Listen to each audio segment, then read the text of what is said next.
Assalamu alaikum. This is Shahrukh Mujumdar welcoming you all to the English news from BTV Chattogram. Let's begin with the headlines. July 36th, glorious chapter of sacrifice and hope in nation's history.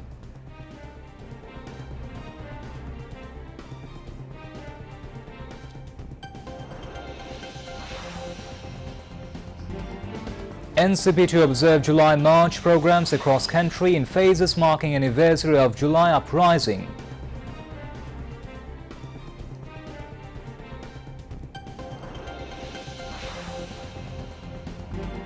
No obstacle for Awami crime trials as political parties accountable for human rights violations, comments Attorney General.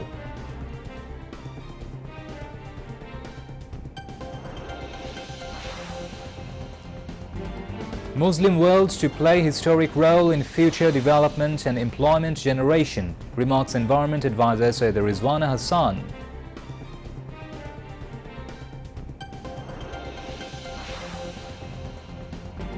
Hamas ready to talks with Israel on proposal for 60-day ceasefire.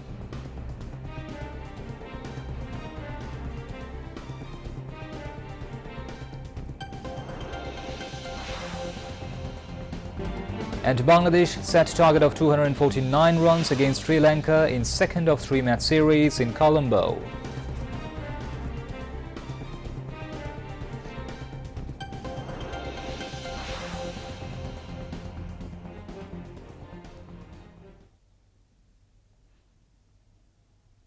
Those were the headlines. Now moving on to the details. On this day of the July movement of 2024, the scheduled program announced by the Anti-Discrimination Student Movement was mass outreach both online and offline. Coordinator Shahid Abu Said wrote in a post, "There is no instance in history where students took to the streets with just demands and returned empty-handed. We will succeed, inshallah." On this day, various departments and student batches from different universities expressed support for the class and exam boycott program.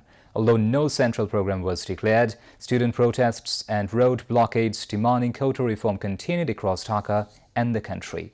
Students of Chittagong University, Raater University, Haji Muhammad Danish Science and Technology University, Gopalganj Science and Technology University, Bangladesh Agricultural University, Maulana Bhashani Science and Technology University in Tangail, Khulna University and Islamic University in Kushtia held protest rallies and blockade programs in support of quota reform. In the early hours of July 5th, the fascist Sheikh Hasina's militant wing, Chhatra League, attempted to evict one of the key coordinators of the anti-discrimination student movement, Sarjis Alam, from Omar Ekushe Hall at Dhaka University.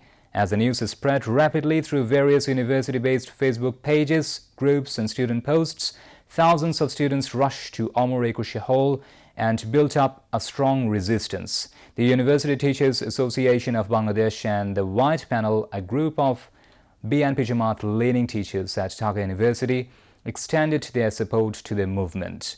On this day, various political groups, including the Ganatantra Manchu, also expressed solidarity with the quota reform movement. National Citizen Party NCP convener Nahid Islam has urged the government to ensure justice for those responsible for shooting and attacking students and civilians during the mass uprising last year. He said those responsible, including Sheikh Hasina and Awami League leaders and activists for shooting and killing their fellow protesters, must be brought to justice. Justice first, then reform, and only after that elections, Nahid asserted. He made the remarks this morning while meeting with the families of martyrs of the July Uprising at the conference room of the Tourism Motel in Bogura city.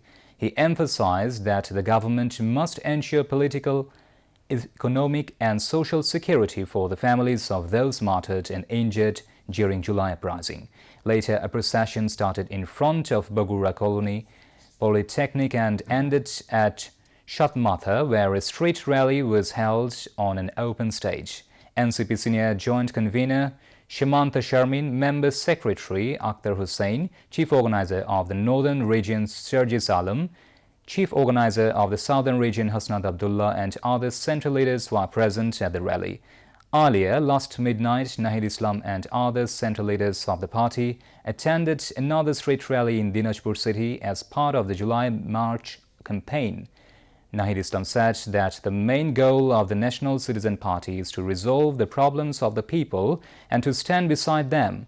The NCP will observe July March programs in all 64 districts across the country in phases marking the anniversary of the July Uprising. Attorney General Mohammad Asaduzzaman has stated that those convicted by the International Crimes Tribunal will not be eligible to participate in elections. He made these remarks today at a debate event held at the Bangladesh Film Development Corporation titled Actions Needed to Realize the Spirit of the July Movement. The Attorney General noted that individuals affiliated with the Awami League could also be brought under the purview of the law. Despite political rivalries, he said all parties appear united against the Awami League. He further stated that the Awami League could be prosecuted as a political party for crimes against humanity.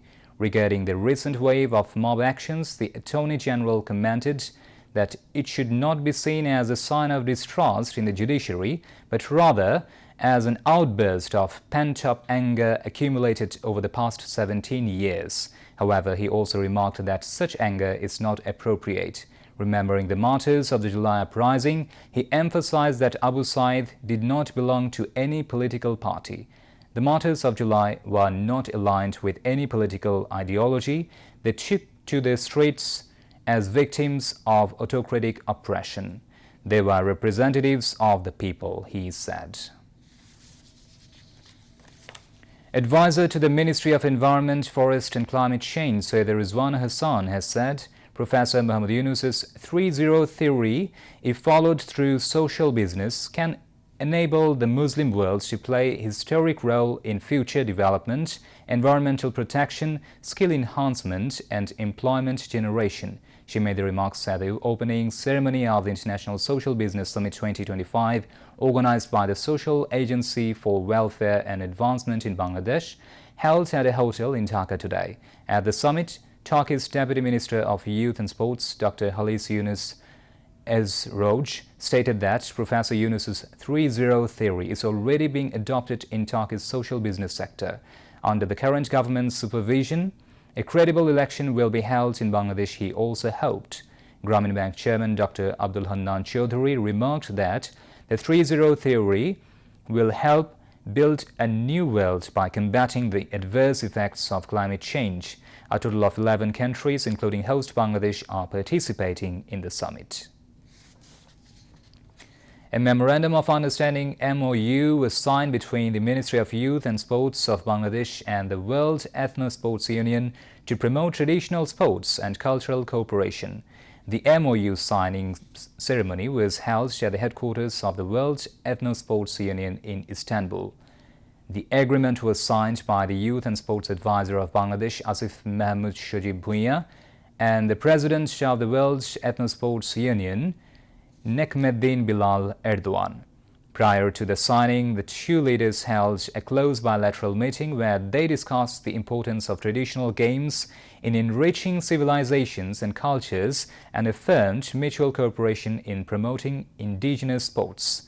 During the meeting, Bilal Erdogan emphasized the vast potential of Bangladesh's traditional games such as kabaddi, wrestling, boli khela and boat racing, expressing his keen interest in promoting these sports globally. He also expressed interest in incorporating Bangladeshi traditional sports federations as a member of the World Ethno-Sports Union.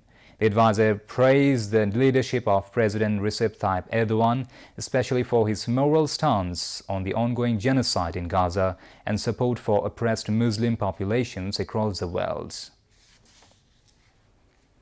Chief Advisor's Press Secretary Shafiqul Alam said that an investigation into the past 15 years of journalism in Bangladesh will be conducted under the supervision of the United Nations.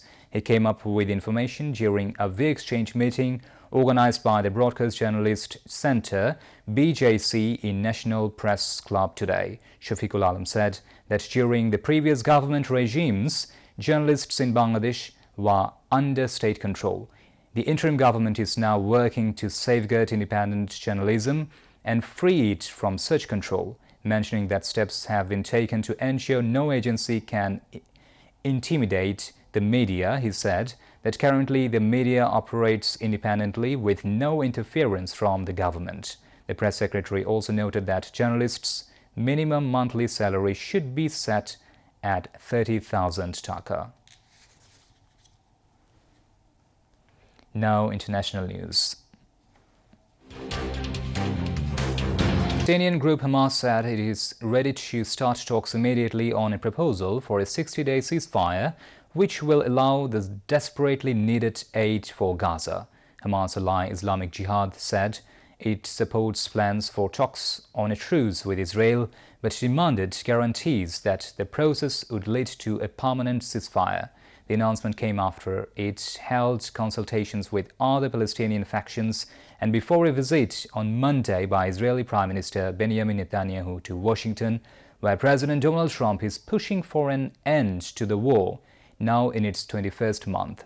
Meanwhile, speaking to reporters on board Air Force One, President Trump said it was good that Hamas had responded in a positive spirit to a U.S.-brokered Gaza ceasefire proposal, adding that he believed there could be a deal next week.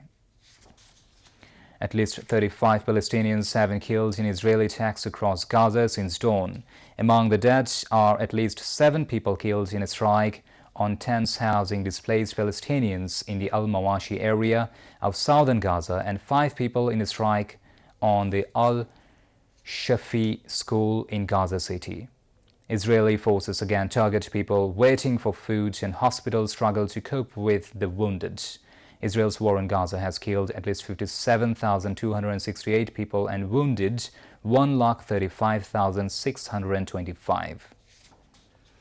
U.S. President Donald Trump said he came away disappointed from a telephone call with Russian President Vladimir Putin because it does not appear the latter is looking to stop Russia's war against Ukraine.